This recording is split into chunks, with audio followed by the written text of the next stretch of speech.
আসসালামু আলাইকুম রহমতুল্লাহ। আশা করি সবাই ভালো আছেন। আলহামদুলিল্লাহ, একটা ছোট্ট ইম্পর্টেন্ট বিষয় নিয়ে আমরা একটু কথা বলি। সেটা হলো হ্যারিসনের এই বক্সটাতে আপনারা দেখতে পাচ্ছেন যে ফিওক্রোমোসাইটোমার একটা সাইন হলো যে এখানে আপনি হাইপার ক্যালসিমিয়া পেতে পারেন।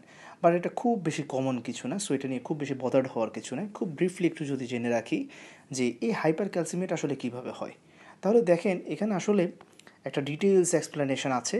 এই যে বড় একটা, অনেক বড় মনে হয় বিশাল একটা প্যারা, তো এই প্যারাটা পড়লে আপনার মাথায় কম থাকবে। সো এই বড় প্যারাটাকে আমরা কি করলাম, আমরা একটা ফ্লো চার্ট বানিয়ে ফেলি।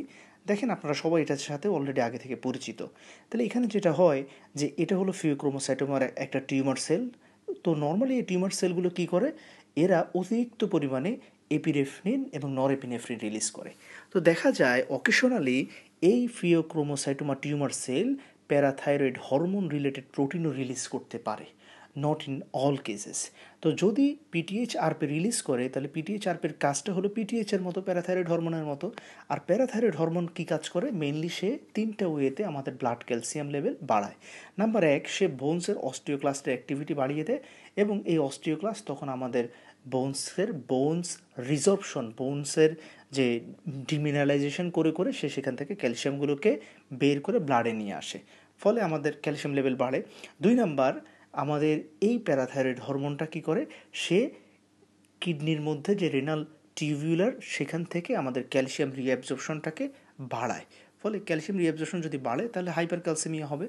3 নম্বর পয়েন্ট, আমাদের এই প্যারাথাইরয়েড হরমোন বা প্যারাথাইরয়েড হরমোন রিলেটেড প্রোটিন, ওরা কিডনিতে ভিটামিন ডি অ্যাক্টিভেশন করে।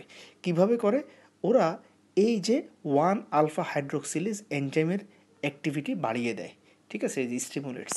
ফলে সে বেশি বেশি ভিটামিন ডি অ্যাক্টিভেশন করে, এবং এই অ্যাক্টিভেটেড ভিটামিনটা আমাদের গাট মিউকোসায় এসে সে এন্টেরোসাইটসের মাধ্যমে বেশি বেশি ক্যালসিয়াম অ্যাবজর্পশন বাড়ায়, ফলে হাইপার ক্যালসিমিয়া হয়। তাহলে এই পদ্ধতিগুলোর কারণে ফিওক্রোমোসাইটোমার ক্ষেত্রে আমরা হাইপার ক্যালসিমিয়া পেতে পারি। এখন এই হাইপার ক্যালসিমিয়ার আরেকটা সিমটম কি আপনারা জানেন, যে hypercalcaemia can cause polyuria and polydipsia. এখন আপনাদের কাছে প্রশ্ন যে পলিইউরিয়া এবং পলিডিপসিয়া এটা হাইপার ক্যালসিমিয়া কীভাবে করে।